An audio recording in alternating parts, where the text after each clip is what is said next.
ఆలోచించండి. గురుకులాల పరిస్థితి బాగలేదని ఇటు ప్రతిపక్షం గాని ప్రజలు గాని చెప్తా ఉన్నారు.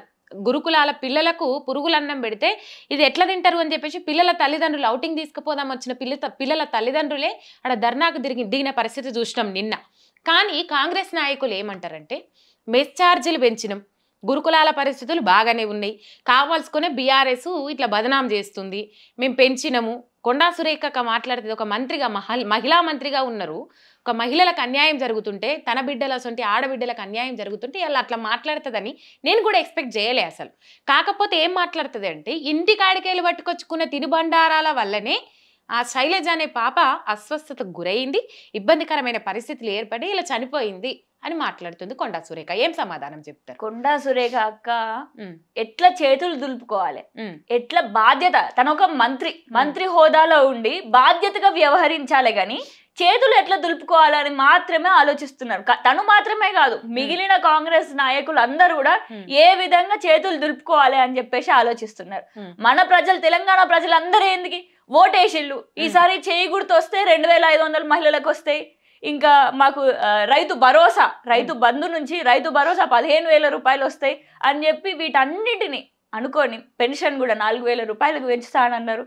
చేయి గుర్తుకు వేద్దాం ఒకసారి అని చెప్పేసి చేయి గుర్తుకు ఓటేస్తే, వాళ్ళని నమ్మి ఓటేస్తే, 500 రూపాయల బోనస్ల కోసం ఓటేస్తే, రుణమాఫీ కోసం ఓటేస్తే, వీళ్ళందరూ అధికారం వచ్చిన తర్వాత ఏంది ఎట్లా పక్కద్రోవ పట్టించాలి, ఎట్లా దాని నుంచి ఇది నా బాధ్యత కాదు అని అనేసి దులుపుకోవాలి అనే ప్రయత్నమే చేస్తున్నారు. నేటికి కూడా నిన్న శైలజ బిడ్డ 16 ఏళ్ల బిడ్డ చనిపోయింది అని అంటే నేడు బాధా గ్రామానికి పోవాలి కొండా సురేఖ గారు, పోయి పరామర్శించాలి. సరే నిమ్స్ హాస్పిటల్లో ఉన్నప్పుడు పోవాలి, పోయి ప్రభుత్వం తరపు నుంచి ఒక భరోసాని ఇవ్వాలి, మేమున్నాం, మీ బిడ్డకి ఏమి కాకుండా ఉన్నత స్థాయి హాస్పిటల్లకైనా మేము తీసుకుపోతాం, చికిత్స చేయిస్తామనే భరోసా ఇవ్వాలి. నేడు కనీసం చూడ్డానికి కూడా వీళ్ళు వెళ్తలేరు. వాళ్ళు మాత్రమే కాదు, ఇంకా ఎవ్వరు కూడా, బీఆర్ఎస్ నాయకులు మాత్రమే కాదు, ప్రెస్ మిత్రులని, జర్నలిస్టులని, అదేవిధంగా ప్రొఫెసర్లని, మహిళా సంఘాలని ఎవరిని కూడా వెళ్ళనీయకుండా అది మొత్తం కూడా అష్టదిగ్బంధంగా చేస్తున్నారు. మరి ఆ విధంగా ఉంది. మరి నేడు కొండా సురేఖ గారు ఏం చేస్తున్నారు, ఈ నాయకులు ఏం చేస్తున్నారో చెప్తా. నేడు కొండా సురేఖ గారు మా పెద్దపల్లి నియోజకవర్గానికి సబితం గ్రామానికి పోతారు. ఎందుకు అని అంటే ఆడ ఉండే గుడి అభివృద్ధి పనుల కోసం అని చెప్తారు. మరి అభివృద్ధి జరుగుతుందా? రెండోది, ఆ అభివృద్ధి ఎప్పుడు కనిపించదు మనకి. మరి దానికి కేటాయించిన పైసలు ఏడికి పోతాయి? ఆడ కేటాయించిన పైసలు మొత్తం ఆ కాంగ్రెస్ నాయకుల జేబులకే పోతాయి. అటు గుడి అభివృద్ధి అని వస్తారు, అటు గుడి అభివృద్ధి కాదు, ఏదో నామమాత్రంగా ఏదో 4-5 చేస్తారు, ఫ్లెక్సీలకు అయ్యేంత ఖర్చు కూడా ఆ గుడి అభివృద్ధికి చేయరు. ఇట్లాంటి కార్యక్రమాలు చేస్తారు. ఎట్లాంటి కార్యక్రమాలు? వాళ్ళకి 4 రూపాయలు తెచ్చి పెట్టేటటువంటి కార్యక్రమాలు చేస్తారు. కానీ ఇలా మన బిడ్డలు చచ్చిపోతున్నారు. అదే పెద్దపల్లి నియోజకవర్గంలో, మా నియోజకవర్గంలోనే శాస్త్రీనగర్ లో ఫుడ్ పాయిజనింగ్ అయ్యి పిల్లలు అస్వస్థకి గురైళ్ళు. 50 మంది కంటే ఎక్కువ పిల్లలు గవర్నమెంట్ హాస్పిటల్కి తరలించిళ్ళు వాళ్ళు ఇమీడియట్ గా. ఆనాడు ఒక్కరి ప్రాణమైనా పోయేది ఉంటే ఇదే కొండా సురేఖ గారు వచ్చేటోళ్ళ. ఫుడ్ పాయిజనింగ్ అయింది కదా, అది కూడా పెద్ద ఇష్యూనే కదా, మరి ఎట్లా నడుస్తుంది అని చెప్పేసి చూడడానికి వెళ్ళిందా? మేము పోతే కనిపించింది. వాంకిడి, మీరు ఎప్పుడైనా వాంకిడి ఆ గురుకులాన్ని సందర్శించిండ్రా? లేదక్క.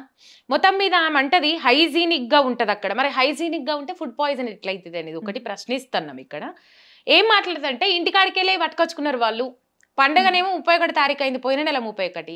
అంతకు ముందే 2 రోజుల ముందే పిల్లలకు అస్వస్థతకు గురైంది. ఒక్కరికే ఎందుకు అవుతుంది అస్వస్థకి? ఇప్పుడు శైలజ ఒక్కతే కాదు కదా, ఆ బిడ్డ ఒక్కతే కాదు కదా అస్వస్థకి గురైంది, తనతో పాటు ఇంకో 60 మంది బిడ్డలు కూడా ఉన్నారు. మరి వాళ్ళందరూ కూడా బయట నుంచి తీసుకొని వచ్చి వాళ్ళ ఇంట్లోకి వెళ్ళి అప్పాలు తీసుకొని వచ్చి వివో గారు చెప్తుండని మాట్లాడుతుంది కొండా సురేఖ. మరి తను పోయిందా?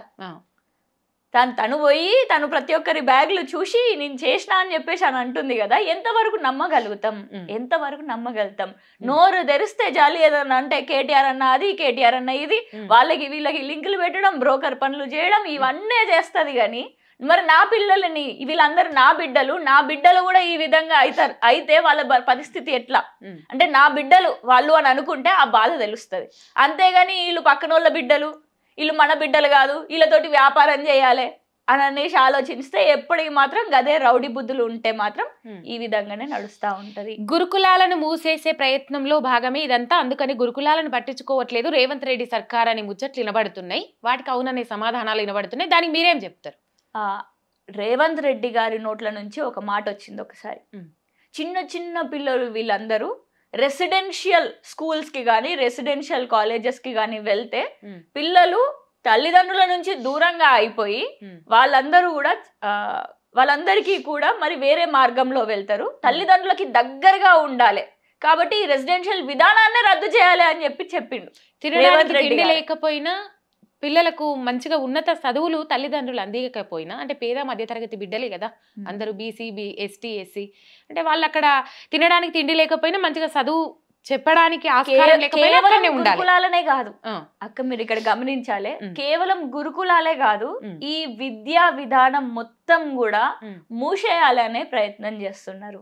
ఎందుకంటే ఏ బహుజనుల బిడ్డలకైతే, ఏ ఓసీలలో ఉండే పేదలతో సహా బీసీ ఎస్సీ ఎస్టీ మైనారిటీ ఈ అందరి బిడ్డలకి మంచి విద్యని అందిస్తే ఉన్నత స్థాయికి పోతారు, మళ్ళీ వీళ్ళే మేకై కూర్చుంటారు అని చెప్పేసి మళ్ళా వీళ్ళ నుంచి మళ్ళా పిండలేము అని చెప్పేసి ఆయన భావించి నేడు ఆ విద్యనే దూరం చేస్తే మనం చెప్పినట్టుగా నడుచుకుంటారు వీళ్ళందరూ అని చెప్పి ఇట్లా చేసేటటువంటి ఆలోచన వాళ్ళందరూ. ప్రధానంగా ఇప్పుడు విద్యా వ్యవస్థ ఆగం చేసిందే కేసీఆర్ అని మాట్లాడుతారు కాంగ్రెస్ నాయకులు, దానికి ఏం సమాధానం? మరి కేసీఆర్ గారే ఆగం చేస్తే ఎక్కడ 130-200 దాకా ఉండే గురుకులాలను తీసుకుపోయి 1000 గురుకులాల వరకు పర్మిషన్ ఇచ్చినటువంటిది మన కేసీఆర్ గారి ప్రభుత్వం హయాంలోనే. అదే విధంగా డిగ్రీ కళాశాలలు అసలు లేనే లేవు ఒకనాడు, కానీ కేసీఆర్ గారు వచ్చిన తర్వాత మహిళా డిగ్రీ కాలేజీలు కూడా రావడం జరిగినాయి. ఆ మహిళా డిగ్రీ కాలేజీలతో పాటు 4th లాంగ్వేజ్, ఇప్పుడు హిందీ ఇంగ్లీష్ తెలుగు మాత్రమే ఉంటది కదా, కానీ 4th లాంగ్వేజ్ కోడింగ్ లాంగ్వేజ్ కూడా తీసుకొచ్చే విధానం చేసింది మన డాక్టర్ ఆర్ఎస్ ప్రవీణ్ కుమార్ గారు కేసీఆర్ గారి హయాంలోనే. మరి ఇవన్నీ కూడా కేసీఆర్ గారి హయాంలోనే చేయడం జరిగింది. డేటా సైన్స్ కోచింగ్ ఇచ్చారు. ఆ కోచింగ్ ఇచ్చి వాళ్ళ రిక్షా పుల్లర్స్ వాళ్ళ బిడ్డల్ని పెద్ద పెద్ద ట్విట్టర్ కంపెనీలు, అమెజాన్ కంపెనీలు, అట్లాంటి పెద్ద పెద్ద కంపెనీలలో 40 నుంచి 50 లక్షల జీతం వచ్చే విధంగా తీర్చిదిద్దింది కేసీఆర్ గారి హయాంలోనే. మరి వీటన్నిటికీ ఏం సమాధానం చెప్తారు వాళ్ళు? కేసీఆర్ గారి ఘనత, కేసీఆర్ గారి హయాంలో ఆ 10 సంవత్సరాలు డాక్టర్ ఆర్ఎస్ ప్రవీణ్ కుమార్ గారు చేసినటువంటి పనులు తోటి అసలు పోల్చడానికి కూడా వీళ్ళ అర్హత లేదు ఈ కాంగ్రెస్ పాలనలో. కాంగ్రెస్ పాలన ఏడా చూసినా కూడా ఈ ఫుడ్ పాయిజనింగ్లు, పాము కాటులు, ఇందాక చెప్పినా కదా మా పెద్దపల్లి నియోజకవర్గంలోనే శాస్త్రీనగర్ ఒకటే పాఠశాలలో 2 సార్లు, ఒకసారి ఫుడ్ పాయిజనింగ్, ఒకసారి పాము కాటు. అంటే ఎట్లాంటి పరిస్థితుల్లో వాళ్ళు బతుకుతున్నారో ఆలోచించండి. గురుకులాలు తీసుకొచ్చిళ్ళు, గురుకులాలు ఈ విధంగా నడుస్తున్నాయి, దీన్ని ఒక మెట్టు ఎక్కువ ఎట్లా తీసుకుపోవాలి అని మళ్ళా వచ్చిన ప్రభుత్వం ఆలోచించాలి, ఇప్పుడు వచ్చిన కాంగ్రెస్ ప్రభుత్వం ఆలోచించాలి. కానీ ఈ గురుకులాలని ఎట్లా మూసేద్దాం, ఈ విద్యా విధానానికి ఎట్లా ఫుల్ స్టాప్ పెడదాం అని చెప్పేసి ఆలోచిస్తున్నారు ఇప్పుడున్న కాంగ్రెస్ పాలకులు. మరి వాళ్ళ ఆలోచన అంతా ఎక్కడికి పోయింది? మరి గురుకులాల గురించి ఆలోచించలేరు. నిన్న ఒక లా స్టూడెంట్, ఒక జూనియర్ లా స్టూడెంట్ మరి రేపు జరిగి తనల్ని వాళ్ళే తీసిళ్ళు అని చెప్పి అత్యాచారానికి గురైంది అని చెప్పేసి తెలుస్తుంది. మరి అది ఇంకా కంక్లూజివ్ రిపోర్ట్స్ రాలేదు అని తెలుస్తుంది. మరి ఇవన్నీ కూడా మా పెద్దపల్లి నియోజకవర్గంలోనే ఇప్పటికే 3 హత్యలు జరిగినాయి. అసలు హత్యలు ఎందుకు పెరుగుతున్నాయి? లా అండ్ ఆర్డర్ గురించి, లా అండ్ ఆర్డర్. అసలు వీటన్నిటికీ ఇంకో ముచ్చట ఏంటంటే, వీటన్నిటికీ మంత్రి ఎవరు? ఈ మంత్రి శాఖ మొత్తం ఇప్పుడు విద్యా మంత్రి, హోంశాఖ మంత్రి, ఇవన్నీ కూడా మళ్ళా ఆయన చేతుల్లోనే కదా ఉన్నాయి, ముఖ్యమంత్రి చేతుల్లోనే. అంటే కనీసం ఈ కాంగ్రెస్ పాలనలో ఓ మంత్రి కూడా సపరేట్ గా మంత్రి వర్గం కూడా పెట్టడానికి వీళ్ళకి శాత కావట్లేదా? మరి వీళ్ళందరూ ఏం చేస్తారు? రేవంత్ రెడ్డి గారు 28 సార్లు ఢిల్లీకి పోయి వచ్చిండు, 28 సార్లు పోయి వచ్చిండు. 48 మంది అభివృద్ధి చేస్తే 48 మంది విద్యార్థులు చనిపోతారా? 48 మంది అంటే ఒకసారి ఆలోచించండి. 48 కుటుంబాల గురించి మనం మాట్లాడుతున్నాం. వాళ్ళు పెద్దగా అయిన తర్వాత వాళ్ళు డాక్టర్లు అవుతారా? మన తెలంగాణకు మళ్ళా తిరిగి వాళ్ళే కదా సేవలు చేసేది. డాక్టర్లు, ఇంజనీర్లు, సైంటిస్టులు ఎన్నో ఉన్నత స్థాయిలలో ఐఐటిఎన్స్, ఐఐఎంస్, కంపెనీ ఓనర్లు, ఆ కంపెనీ ఓనర్లుగా ఉండేటటువంటి పిల్లలు వీళ్ళందరూ. అట్లాంటి పిల్లలు నేడు చనిపోయే విధంగా చేస్తుంది అని అంటే కాంగ్రెస్. అందుకనే వీళ్ళందరూ అస్వస్థకో దానికో దీనికో గురవుతున్నాం అని అంటున్నాం కానీ అసలు అవన్నీ కాదు, కాంగ్రెసే వీళ్ళని హత్య చేసిందని చెప్పాలి. నేడు కాంగ్రెస్ హత్య చేసింది వీళ్ళందరినీ, అందుకనే వీళ్ళందరూ మరణిస్తున్నారు. మరి నేడు మనం చేయాల్సిందేది, మనం అందరం కూడా మనందరం ఏమనుకుంటున్నాం, కాంగ్రెస్ హత్య చేసింది అక్కడ వరకు మాత్రమే కాదు, ఇంకొకటి కూడా ఆలోచించాలి. ఆ కాంగ్రెస్ పార్టీని ఆ గద్దె మీద పెట్టింది కూడా మనమే. మనం ఓట్లు వేయడం వల్లనే కాంగ్రెస్ పార్టీ నేడు గద్దె మీద ఉన్నది. మరి ఓటేసిన ప్రతి ఒక్కరు కూడా ప్రశ్నించాలా వద్దా? నేడు నీ ఓటు వల్ల నీకు 500 బోనస్ వస్తలేదు, నేడు నీ ఓటు వల్ల నీకు రుణమాఫీ అయితలేదు, నేడు నీ ఓటు వల్ల 2500 రూపాయలు మహిళలకు వస్తలేవు, నేడు నీ ఓటు వల్ల పెన్షన్ 4000కు పెరగలేదు. అంటే మనం ఏం చేయాలి? వచ్చి సంవత్సరమే అవుతుందట కదా వాళ్ళు మొదటి రోజులనే ఇవన్నీ చేస్తానన్నారు. పోనీలే అని చెప్పేసి 100 రోజులు తీరే లోపే ఏం చేస్తాం అని అన్నారు. తర్వాత ఇంకా నమ్ముతలేము అని చెప్పేసి ఎంపీ ఎలక్షన్ల ముందు ఏదో ఒకటి చేయాలి అని చెప్పేసి దొరికినట్టుగా అందరి దేవుళ్ళ పైన కూడా ఒట్టేసిళ్ళు. ఆ ఒట్టేసి వచ్చే ఫలితమే ఇది. ఆ శాపమే, ఆ దేవుళ్ళకి ఒట్టేస్తేనే అది నెరవేర్చకపోతేనే ఆ శాపమే, ఆ శోకమే మన తెలంగాణకి నేడు చుట్టుకుంది. ఇక్కడ ఎండిపోయినాయి మొత్తం పంటలు. నేడు ఈసారి పంట చూసిల్లా, 1 ఎకరానికి 2 ట్రాక్టర్లు రావాలి, ఒకటే ట్రాక్టర్ వస్తుంది. ఎట్లా మరి? వాతావరణం కూడా అనుకూలిస్తలేదు. మరి ఇవన్నీ కూడా ఒట్లేసిళ్ళు కాబట్టే తిరిగి మనకి దేవుడు ఇట్లాంటి శాపం లెక్క పెడుతున్నారు అని అనేసి నాకు అనిపిస్తుంది.